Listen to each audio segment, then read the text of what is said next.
Happy Monday morning! Day 8 of 365. So, 9 a.m. po, pero gloomy pa din tayo today.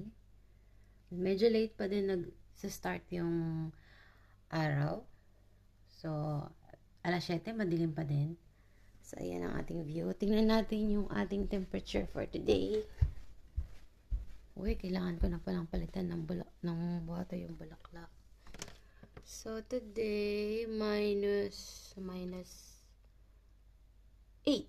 Minus 8 din siya. Yan. Haggard pa tayo kasi pagod tayo sa kahapon. Tinapos ko na kasi kahapon yung ating members ruleta. So, pasensya na magulo yung aming bahay, no? Kailangan ko na siyang linisin. Thank you for watching, guys. Bye!